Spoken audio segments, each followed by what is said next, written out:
जय श्रीमन नारायण, जय श्री हरि। जैसे कि आप सभी को पता है कि चतुर्मास प्रारंभ हो चुकी है। देवशयनी एकादशी होने के बाद ये चतुर्मास की शुरुआत हो जाती है। तो आज मैं आप सभी को इसका पहला अध्याय चतुर्मास महात्म का सुनाऊंगी। तो इसे ध्यानपूर्वक सुनिए। इसको पढ़ने और सुनने से बहुत 100 गुना फल प्राप्त होता है। तो कृपया ध्यान से ज़रूर सुनिएगा। और अगर मेरे चैनल को लाइक और सब्सक्राइब नहीं किया है तो प्लीज़ कर लीजिए। चलिए शुरू करते हैं वीडियो को। इस अध्याय में चतुर्मास व्रत का महात्म, संयम, नियम, दया, धर्म तथा चौमास में अन्न आदि दानों की महिमा बताई गई है। नारद जी बोले, देवाधिदेव, इस समय मैं शुभ कारण चतुर्मास व्रत को सुनना चाहता हूँ। ब्रह्मा जी ने कहा, देवर्षि, ये भगवान विष्णु ही सबको मोक्ष देने वाले हैं तथा संसार सागर से पार उतारने वाले हैं। इनके स्मरण मात्र से मनुष्य पापों से मुक्त हो जाता है। संसार में मनुष्य जन्म दुर्लभ है, उसमें भी उत्तम कुल में जन्म पाना दुर्लभ है। कुलीन होने पर भी दयालु स्वभाव का होना और कठिन है। यह सब होने पर भी कल्याणमय सत्संग प्राप्त होना और भी दुर्लभ है। जहाँ सत्संग नहीं, विष्णु भक्ति नहीं, वह व्रत नहीं, वहाँ कल्याण की प्राप्ति दुर्लभ है। विशेषतः चतुर्मास में भगवान विष्णु का व्रत करने वाला मनुष्य उत्तम माना गया है। सब तीर्थ, दान, पुण्य और देवस्थान चतुर्मास आने पर भगवान विष्णु की शरण लेकर स्थित होते हैं। जो चतुर्मास में श्री हरि को प्रणाम करता है उसी का जीवन शुभ है। संसार में मनुष्य जन्म और भगवान विष्णु की भक्ति दोनों ही दुर्लभ है। मनुष्य चतुर्मास में नदी स्नान करता है, वह सिद्धि को प्राप्त होता है। जो झरना, तालाब, बावली में स्नान करता है उसे सहस्त्रों पाप का तत्काल ही नष्ट हो जाता है।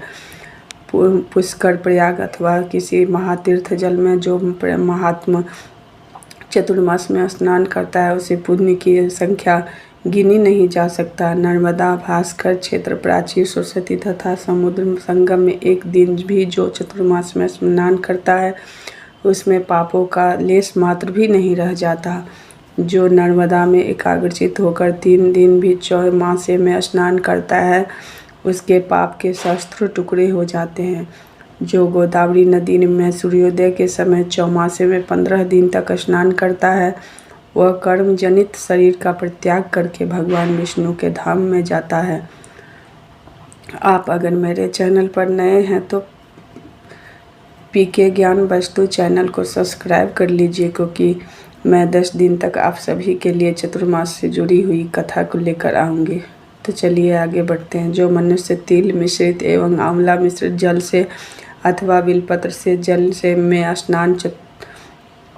से चतुर्मास में स्नान करता है उसमें दोष का लेश मात्र भी नहीं रहता।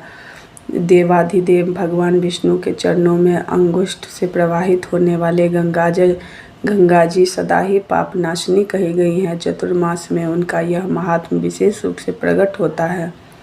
भगवान विष्णु स्मरण करने पर सहस्त्रों पाप भस्म कर डालते हैं, इसलिए उनका चंद्रोगत मस्तक पर चौमासे में धारण किया जाए तो वह कल्याणकारी होता है।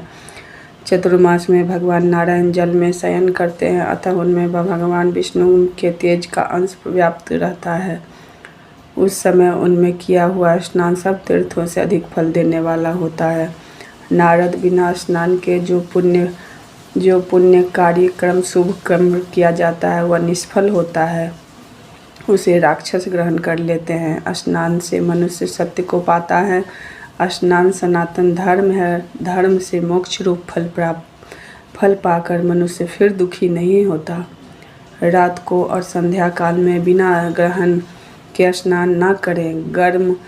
गर्म जल के भी स्नान ना करना चाहिए। सूर्य के दर्शन से सब कर्मों से में शुद्धि कही गई है। चतुर्मास में विशेष रूप से जल की शुद्धि होती है। शरीर असमर्थ हो तो भस्म स्नान से उसकी शुद्धि होती है। मंत्र स्नान से भी भगवान विष्णु के चंद्रोगत से अथवा भगवान नारायण के आगे क्षेत्र, तीर्थ और नदी आदि में जो स्नान करता है उसका चित्त शुद्ध हो जाता है। चतुर्मास में यह महत्व और बढ़ जाता है। चतुर्मास में भगवान के शयन करने पर प्रतिदिन स्नान के अंत में श्रद्धायुक्त चित्त में पितरों का तर्पण करना चाहिए।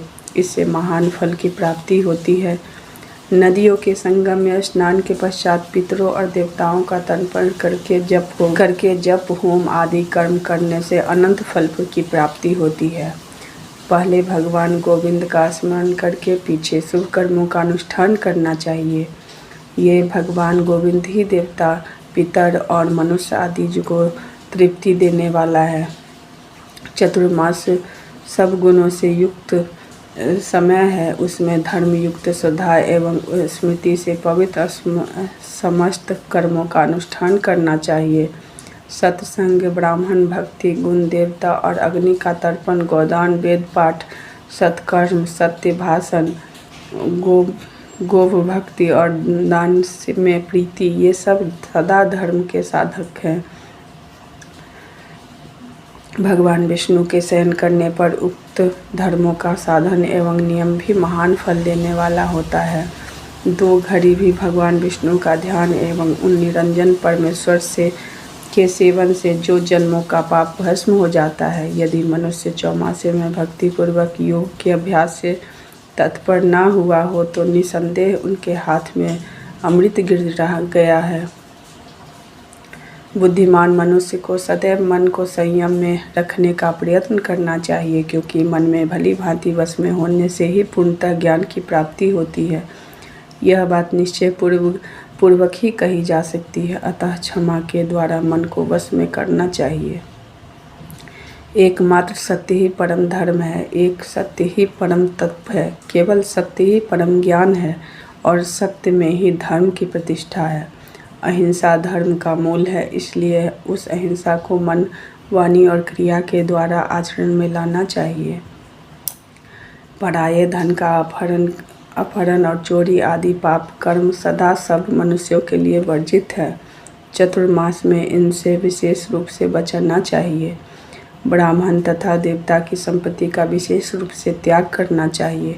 न करने योग्य कर्मों का आचरण विद्वान पुरुषों के लिए सदैव त्याज्य है। नारद जो संपूर्ण कार्यों में निष्काम भाव से प्रवृत्त होता है, जिससे अहंग बुद्धि का अभाव है, जो बुद्धि के नेत्रों से ही देखता है, ऐसे पुरुष ही महाज्ञानी और योगी हैं। मनुष्यों के शरीर में यह अहंकार विष है, अतः सब वह सदैव त्याग देना योग्य है। मनुष्य कामना त्याग द्वारा क्रोध और लोभ को जीते। ऐसे मनुष्य के सहस्त्रों पाप उनके शरीर से निकलकर सहस्त्रों टुकड़ों में नष्ट हो जाते हैं। शांति के द्वारा मोह और मन को जीत कर विचार के द्वारा शांति भाव को अपनाना चाहिए। संतोष से भी शांति का उदय होता है। जो अपनी कोमलता एवं सरलता के द्वारा ईर्ष्या भाव को दबा देता है, यह मुनीश्वर चतुर्मास में जीव दया विशेष धर्म है।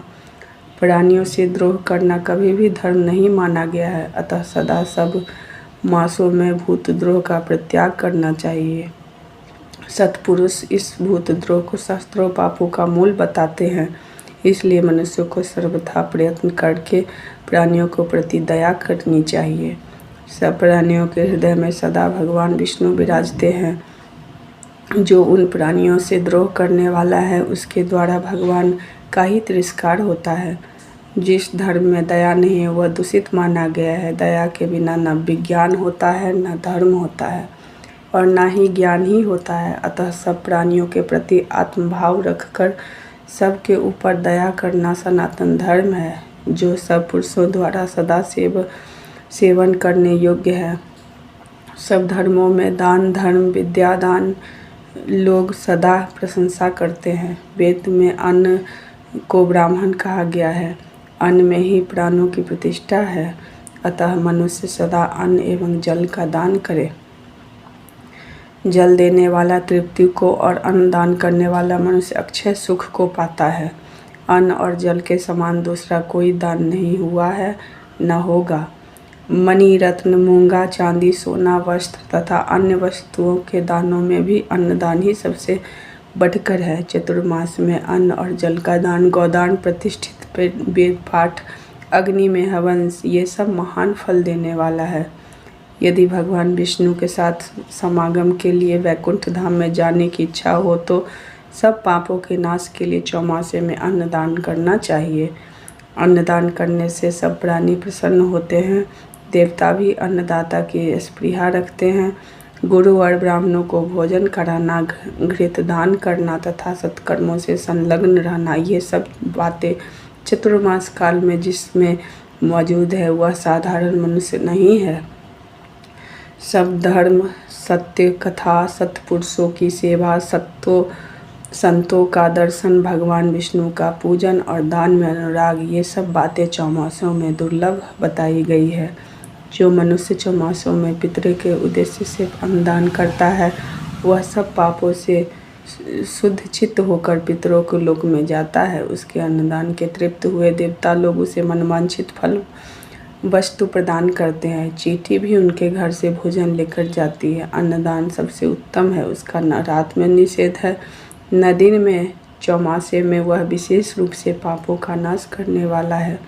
शत्रुओं को भी अन्न देना मना नहीं है। चौमासे में दूध, दही एवं मट्ठा का दान महान फल देने वाला होता है। जन्म काल में जिससे यह शरीर पुष्ट हुआ है उस अन्न दुग्ध का दान उत्तम है। साग देने वाला मनुष्य न कभी नरक में जाता है और न यमलोक में का दर्शन करता है। वस्त्र देने वाला प्रयत्न काल तक चंद्रलोक में निवास करता है। जो चतुर्मास में चंदन, अगूर और धूप का दान करता है वह मनुष्य पुण्य से पुत्र पौत्रों सहित विष्णु रूप का होता है। भगवान विष्णु के शयन काल में जो मनुष्य बेनता ब्राह्मण को फल दान करता है वह यमलोक को नहीं देखता।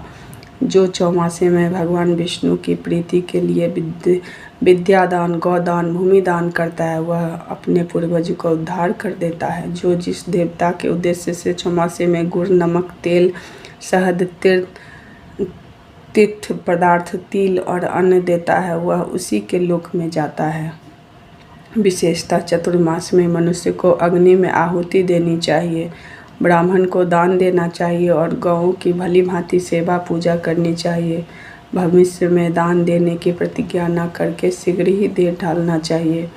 मनुष्य जो कुछ देने की इच्छा करे वह अवश्य दे डाले। जिससे देने का निश्चय किया हो उसे ही दे, दूसरों को ना दे।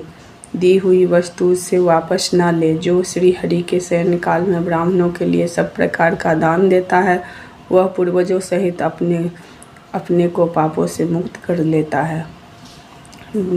दोस्तों, ये थी चतुर्मास की महात्म पहला अध्याय। तो आप लोगों को कैसी लगी मुझे कमेंट करके ज़रूर बताना। चलिए मिलते हैं नेक्स्ट में। ये हमने श्री स्कंद महापुराण से लिया था जो आप सभी को सुनाया गया है। जय श्री राधे, जय श्री कृष्णा। तो प्लीज़ लाइक एवं सब्सक्राइब चैनल को ज़रूर करना। मिलते हैं नेक्स्ट वीडियो में। धन्यवाद नेक्स्ट दूसरे अध्याय के साथ।